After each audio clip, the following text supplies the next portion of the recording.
Cette vidéo vous est sponsorisée par cardmarket.com qui est le site de référence pour l'achat et la vente de cartes à travers toute l'Europe. On y trouve des cartes à l'unité, des displays et même des accessoires et les achats y sont 100% sécurisés grâce à leur service Trust. De plus, on y trouve des outils de tracking essentiels pour tout joueur compétitif, à savoir le tracking de popularité et les prix de chacune des cartes. Il s'agit vraiment de la meilleure plateforme pour acheter ces cartes et personnellement j'utilise chaque jour. Donc si ce n'est pas déjà fait, prenez le temps d'aller checker leur site cardmarket.com ou utilisez directement le lien fourni dans la description. Je sais que le match-up est compliqué parce que c'est à celui qui tue l'autre en premier. C'est très aggro. Et je pense que Vegex a un tout petit peu plus d'aggro qu'AOD. Donc du coup, le match-up contre AOD, je sais que c'est en fait un match-up avec qui tue l'autre le plus vite. Et je suis assez confiant parce que pour moi, AOD a un gros défaut qui est que si on veut sortir l'unisson au tour 3, c'est un tour où on finit tap-out. Et être tap-out contre Vegex au tour 3, c'est perdre la gamme. Donc déjà, je sais que je ne vais pas craindre l'unisson adverse en early et que du coup, je suis assez serein de ce côté-là. Le plus grand commence. Allez, 6. 10, Ok. je commencerai. Ce que j'ai le plus peur, ne connaissant pas la decklist que Cédric jouait, j'ai peur du BMS tour 0. Du coup, je gagne OD, bon point, ça me permet de commencer, ce qui est pas négligeable dans le match-up.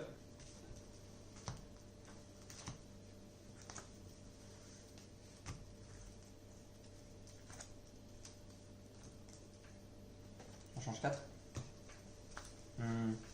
Non, je vais en changer 3.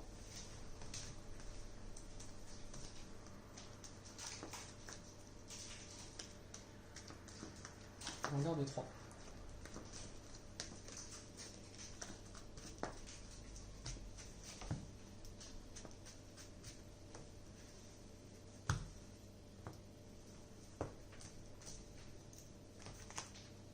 Du coup, je vois ma main de départ, mauvais point, j'ai aucun Vegex.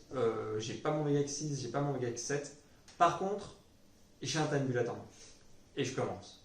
Du coup, je me dis, si j'arrive à avoir sur ma meule un unisson qui se colle, je pourrais faire mon time bullet gratuitement et lui dégager Baby Gather, ce qui lui niquerait complètement le tour. Du coup, je mulligane les cartes qui me servent à rien et je garde juste 2 Overrim. Alors, je garde l'Overrim Trunks pour 1 d'énergie, pour chercher un Vegeta, où vraiment ça aurait été la situation parfaite, je meule 5, je colle le Trunks. Et je garde également l'Overrim Vegeta gratuit, toujours dans cette idée de maximiser mes chances de meule pour choper l'unisson. Je refais ma redraw et je pioche un unisson. Dans ma main de départ, du coup, j'ai un unisson. Donc je me dis, ok, même si jamais j'en touche pas un sur ma meule, j'ai un unisson.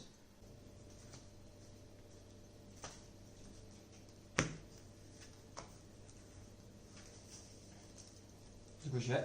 Vas-y. Je charge. Skip de Molder, je burst 5.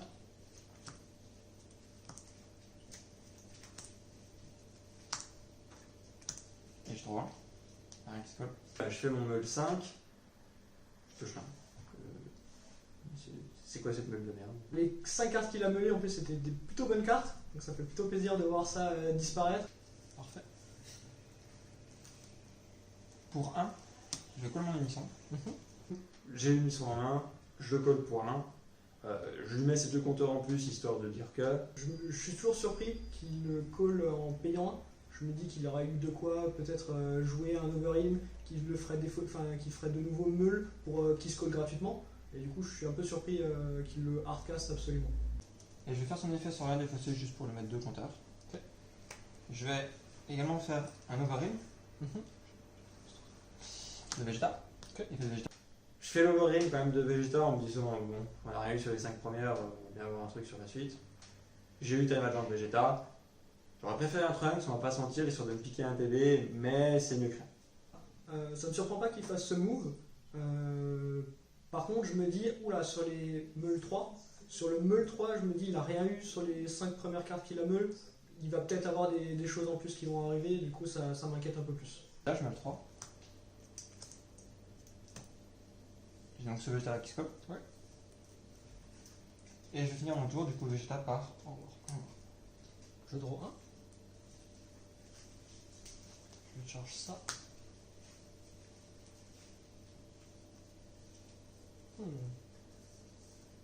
Pour un effet de check. Je vais faire un time bullet. Du coup, la carte jouée ira en warp. Alors je me dis qu'il m'a ruiné mon tour 1, que ça me retarde un tour, et me retarder un tour dans le match-up ça va être très compliqué. Il fait l'effet d'Achiak, je lui déclare le time bullet, il est surpris, je suis content, je suis vraiment content, même si au final ça me nique ma main, puisqu'il me reste plus qu'une carte en main, un truc à ce moment-là, c'est un Babidi sur combo, donc je me dis, c'est mieux que rien. Mais du coup, son tour 1 est ruiné, il peut pas avoir de Babidi sur le terrain, du coup il peut pas faire son extra gratuitement, il peut pas tuto d'AOD, il peut pas se piquer, il peut prendre 2 points de vie lui-même pour checker.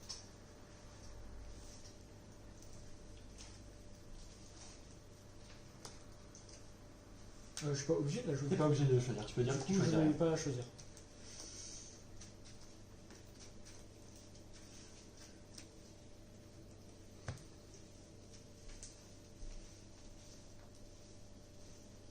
À 10 ton leader. Pas négatif. Je vais faire l'effet.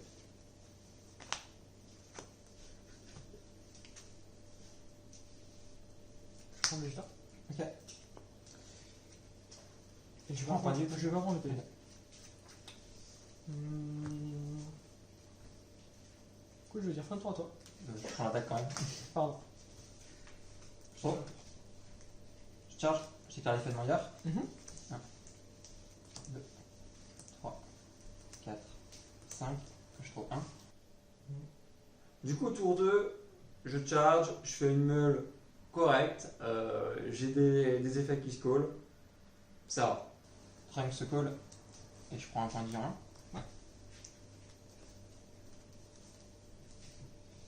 Ensuite, pour 2, je vais faire l'effet de food, ma drop. Ouais. Du coup, je la retire du jeu et je vais récupérer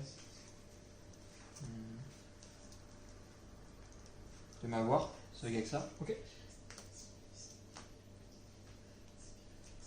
Je vais ensuite déclarer un Otaril, le Vegeta. Du coup, je me le 3. 1, 2, 3. Effet de Ouais. Kai, elle se colle. Je vais activer l'effet de mon unisson en défaussant une carte de ma main. Ouais. Il gagne 10 000.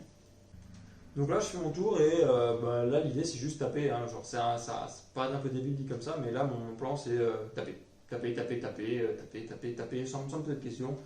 Puisque de toute façon, comme je dis, c'est un match-up à qui tuera l'autre en premier. Donc c'est soit il prend et ça me rapproche de la victoire, soit il défend et perd des cartes de sa main, ça me rapproche de la victoire. Donc je tape, sans poser de questions. À 15 000 crit, je tape ton leader. Pas contre. Pas de combo.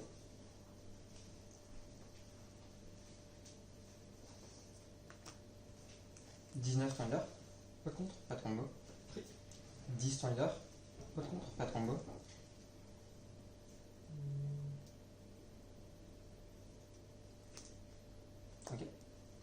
15 ton leader, Pas contre. pas de combo. Crit. Fin de tour. J'ai pris mes 3 PV. Je suis à 5. Je me dis qu'au tour d'après, je peux moi m'éveiller et tenter un tour où je vais soit essayer de raser un maximum son board, soit essayer de poser des choses et pour piocher. Mais tour classique d'un VGX, ça me surprend pas plus que ça. Et du coup, je finis mon tour, j'ai mon Time Agent Vegeta qui est là, j'ai un bloqueur, mon unisson est à 5 compteurs, il est prêt pour mon tour 3. J'ai pioché entre temps le Vegex 6 en main, donc je sais qu'en mon tour 3, je vais faire mon union Potara de l'avoir. J'ai un super combo en main, je me sens complètement safe pour le laisser aller dans son tour 2.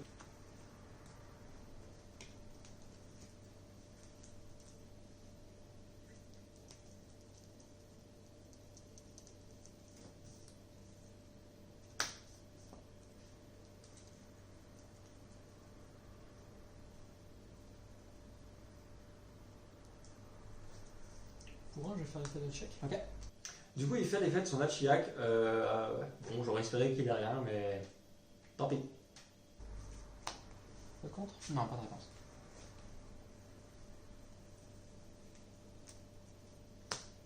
Ok.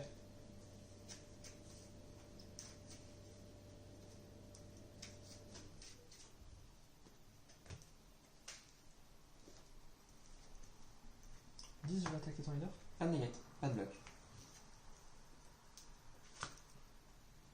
4, 5.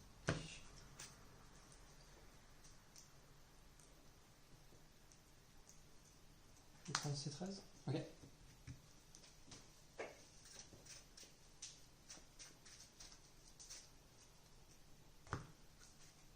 Je vais prendre un PV. Ok. Mon but c'était de pouvoir call gratuitement une battle pour pouvoir remove du board. Et c'était ça mon objectif. Du coup, je trouvais que c'était intéressant de pouvoir m'éveiller tout de suite. Et je savais que je voulais garder 2 énergies open pour le tour d'après, mais je voulais au moins pouvoir call des choses gratuitement avec l'effet de leader pour pouvoir remove au moins une battle sur le terrain. Je suis à 10, je vais m'éveiller. D'accord. Stand 1, draw 1. Je suis à 15 et je m'arrête à 15. Je vais la prendre.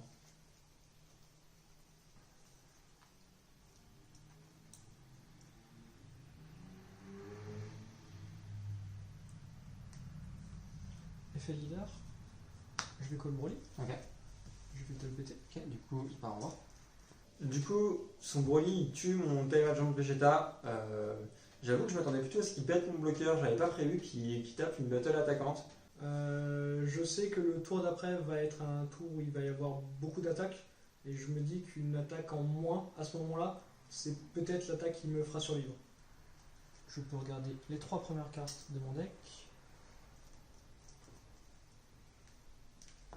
Je vais prendre un caillou de l'Est.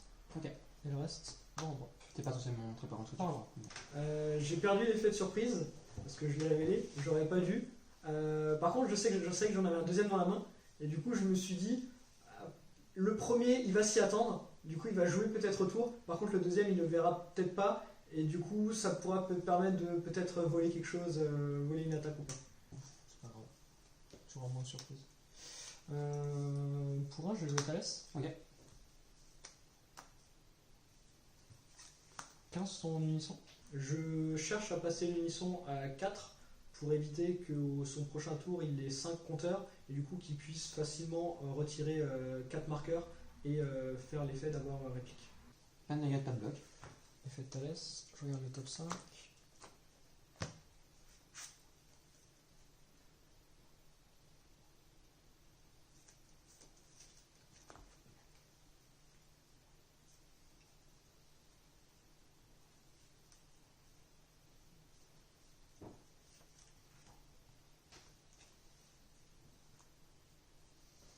Je vais prendre un garlic. Ok. Je suis à 15 000, je vais m'arrêter à 15 000. On va perdre un compteur.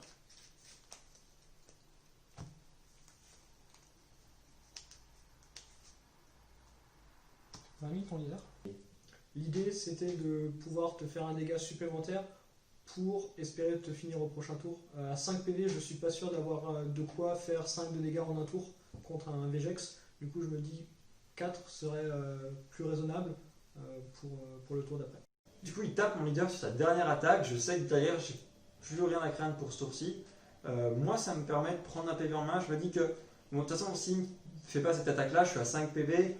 Sur ma meule, je peux avoir un Trunks, me piquer moi-même, m'éveiller. Donc, il y a quand même des chances que je puisse m'éveiller ce tour-ci. Là, il me fait une attaque. Je crains rien à passer à 4. Je le prends. Je prends volontiers et ça me permettra de m'éveiller. Pas de negate. Est-ce que tu bloques? Non, Pas de boost du coup. je la prends. Je vais dire fin de tour à toi. Je stand. Je drop. Je charge. Combien de cartes tu ramasses, s'il te plaît? 9. 9. Ok. Au début du tour, je me dis, premier objectif, c'est de pouvoir reprendre 2 énergies avec le Senzu et pouvoir déjà se bloquer éventuellement une attaque, pouvoir protéger et lui montrer que j'ai de quoi défendre, j'ai de quoi faire pendant le tour. Je charge ceci.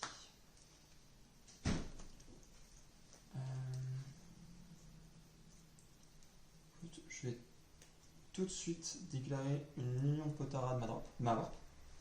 Donc pour 3. En utilisant ce Vegeta là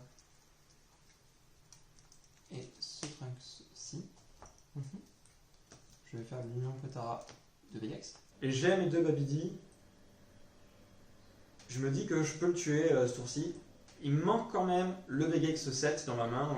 J'ai regardé vite fait mon deck MME, il n'y en a pas beaucoup qui sont passés. Je peux en piocher avec un peu de chance, donc j'y crois encore. Je peux m'éveiller, sauf que si je m'éveille, je perds une énergie.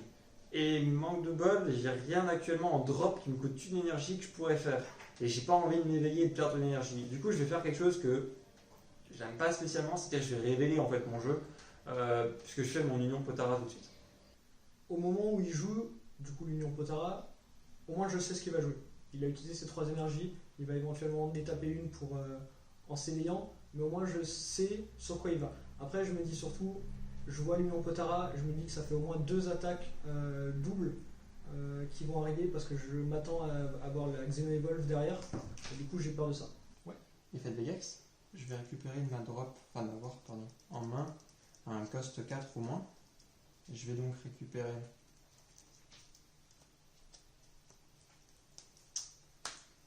un Vegeta. Ouais, on arrive. Je regarde ma war, j'ai pas de Babidi à prendre en main. Je sais que j'ai pas le 7 en main, du coup je me dis que finalement le tuer va peut-être pas être si facile que ça. En plus, à cause de il a tapé mon unisson, donc j'aurai pas la dual attaque sur l'unisson. Donc je sais que j'ai 2 attaques doubles dans le tour et c'est tout. Pas beaucoup de tapeurs sur mon terrain. Du coup, je regarde ma warp et je décide de prendre un Vegeta Overheal en me disant si il m'en faut une attaque, c'est une attaque gratos qui se colle. Du coup, on va le prendre. Sauf comme dit, je vais 2 Babidi en main. Ça peut être une attaque létale. Dans ma tête, je me dis c'est qu'une attaque à 15 000 à défendre. S'il veut arriver à faire des dégâts, il va falloir qu'il combotte avec, enfin qu'il combotte par-dessus. Je sais pas ce qui m'inquiète le plus. Je vais taper tout de suite Très bien. à 25 000 doubles, on va dire. Pas contre. Je vais combotter à 30 000 doubles et je vais même rajouter la caille. Ça fait 40 000 doubles. Je vais jouer déjà Senzu. Ok. Je vais mettre plus 5000 sur mon leader, je vais rester en plein. Et tu as. 40 000 doubles. Je vais la prendre. Et je tape tout de suite et je vois soit il fait une negate tout de suite parce qu'il veut la protéger, soit je vais combo et il va très certainement la prendre. Je vais être honnête, j'ai même pas pensé au Senzu. Par contre, du coup, comme j'ai combo un petit peu, il est obligé de craquer une bonne partie de sa main s'il veut se protéger. Et je me dis, c'est rentable. Et j'avais raison, puisqu'au final, Seb a pris les dégâts, il n'a pas protégé. Donc il se retrouve à 2 points de vie. Et là, je me dis, ok, il a 2 PV, certes, il a 2 énergies open, mais j'ai encore mon unisson qui va taper à 15 000 doubles. J'ai 2 Babidi en main, c'est létal. Je combo principalement juste pour des tapes 2. J'ai pas de quoi la défendre suffisamment.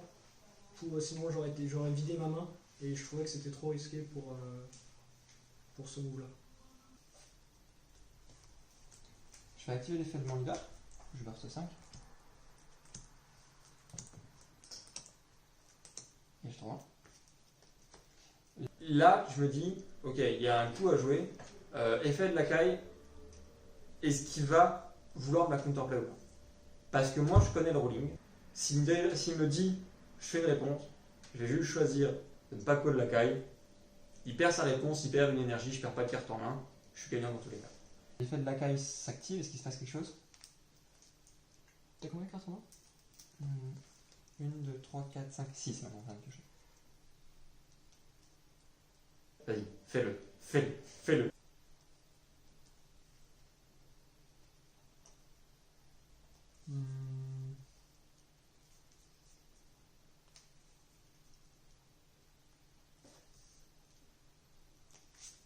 Ok.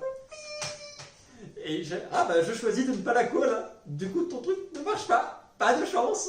Okay. Du coup, je choisis de ne pas la call. Du coup, son effet ne se résout pas et tu ne colles pas ton Android 13. Ok. Du coup, il se passe en autre. Il se colle pas et t'as aucun effet. Je m'attendais pas à ce qu'il ne la colle pas. Et du coup, j'ai été surpris qu'aucun de mes effets après ne se résout. Je voulais utiliser absolument une des énergies pour jouer au moins un C13. L'idée, c'était vraiment de retirer du combo sur le board, lui retirer éventuellement une carte en main en plus, et d'avoir un combo de Source Conquest Call. Et par contre, l'effet, le fait qu'elle ne se colle pas et du coup que mon Android 13 ne fasse rien, ça par contre, ça m'a beaucoup gêné. En y repensant, ça valait pas le coup. Non, ça valait pas le coup. Simplement, non, le move est pas bon, c'est pas suffisamment rentable. J'aurais dû garder cette énergie open. Je vais m'éveiller. Je me tape un. Je trouve un. Je vais activer l'effet de mon leader. Je trouve 1. Je burst 5. Du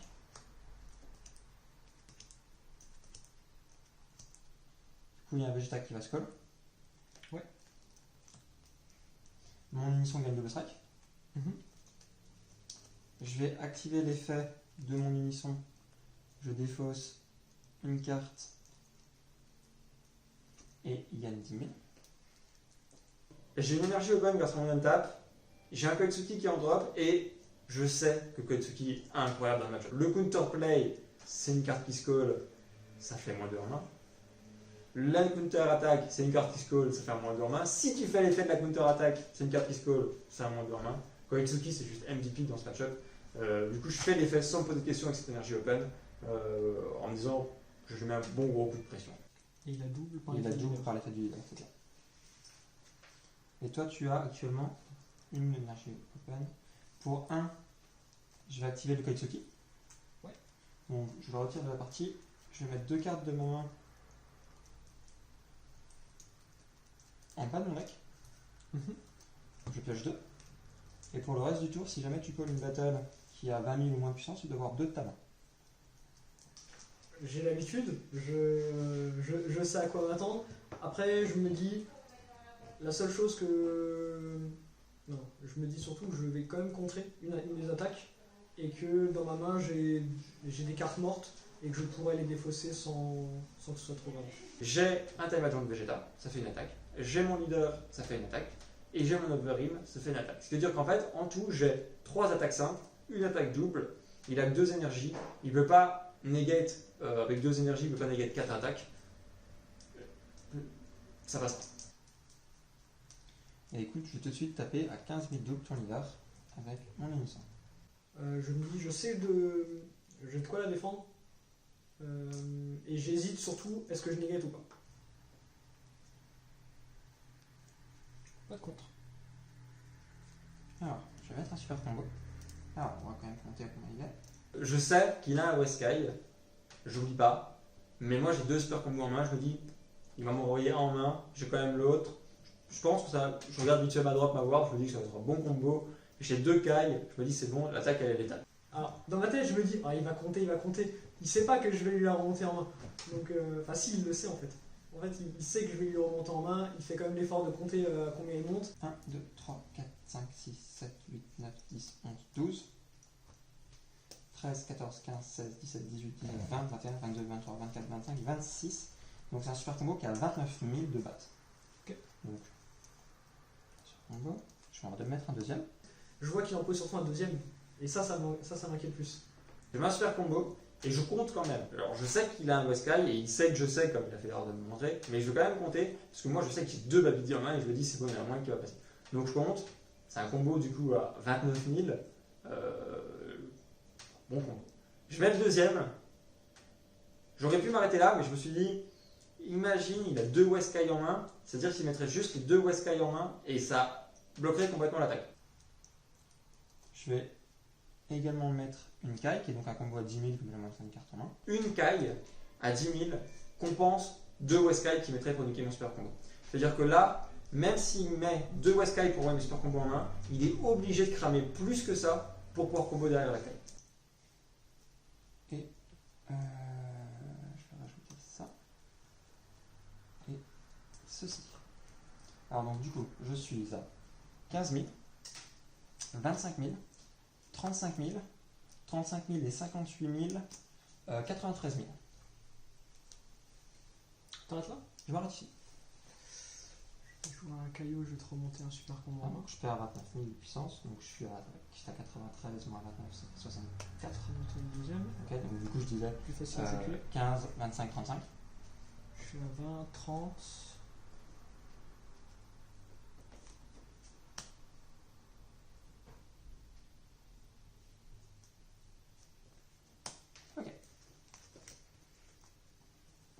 là je me dis, j'ai vu 2 super combos. C'est vraiment ça qui m'inquiète parce que je me dis que j'ai pas de quoi défendre 2 autres attaques.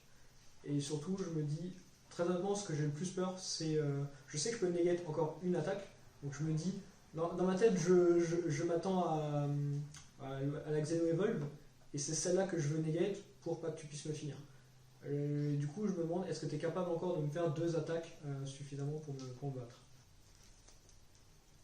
Je vais déclarer un Overheal. Ok. Il est là? Ouais, il est là. Ok, je passe 3. Et je vais taper à 15 000 crit ton leader.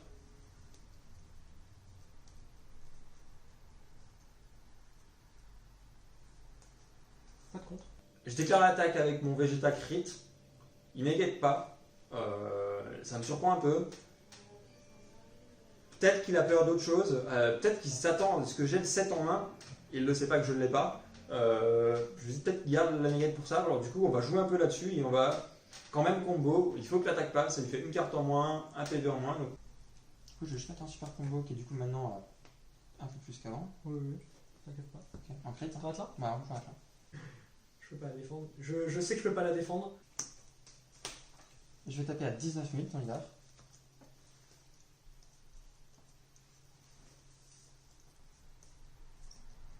Je vais negate. Ok, du coup tu vas devoir avoir 2 de ta main. Ouais. Il a négate l'attaque malgré Koitsuki, c'est que vraiment il est en détresse en fait, tout simplement. Donc ça va aller. Je negate maintenant parce que je sais que dans tous les cas, si tu me mets un Babidi, j'ai perdu. Donc autant que je la negate maintenant et que j'espère que ce soit la dernière attaque. Ok, et est-ce que tu fais son effet ou pas? Non. Ok. Je tape ton leader à 15 000. Pas de contre. Du coup il est tape à haute, je fais l'attaque avec mon leader et on sait tous les deux que c'est fini puisque si je me dis que s'il n'a pas West Kyle sur Vegeta qui est une attaque crit, c'est qu'il l'a sûrement pas. Je sais que le Babidi en main fera que j'aurai pas le pouvoir de combo suffisamment, donc je sais que je perdu. J'enlève mon super combo et je mets leader 5 000. Tu es là. Bien joué. Vegex en soi, l'engine Vegex me gêne pas plus que ça. C'est tour 3, c'est pour 3 énergies, je trouve pas ça exagérément fort. Tout ce qui va autour, ce qui se colle, etc., je trouve pas ça non plus broken. Ce que je trouve très fort, c'est le Kotsukai qui contre énormément AOD, surtout tout ce qui se colle. Ça contre énormément et très facilement les topos. Du coup, c'est surtout ce qui va autour qui reste fort. Pour moi, AOD est clairement un deck tier 1, je m'en cache pas. Mais je sais que le match-up contre AOD est clairement jouable. C'est qui aggro le mieux. Et je sais que je suis un très bon joueur aggro, puisque c'est ce que j'ai toujours joué. Donc, c'est le genre de match-up que j'aime particulièrement. Alors, ce que je rentrerai en side de sur, c'est des Protector of People. Pour avoir une négate supplémentaire qui va pas me faire défausser. Et, enfin, qui va me faire défausser un, mais l'effet sera suffisamment intéressant. En side, je me poserai.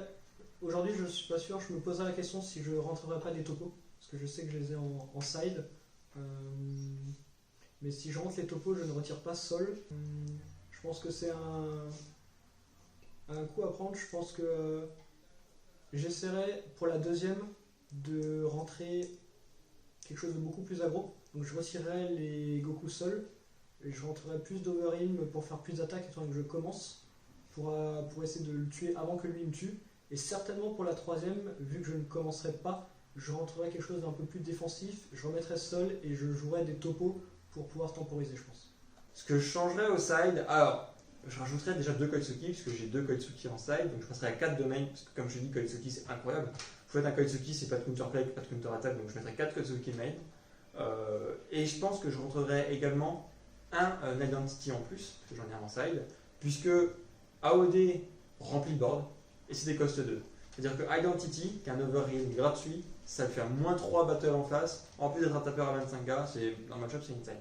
Donc je rentrerai ça en game 2, c'est sûr.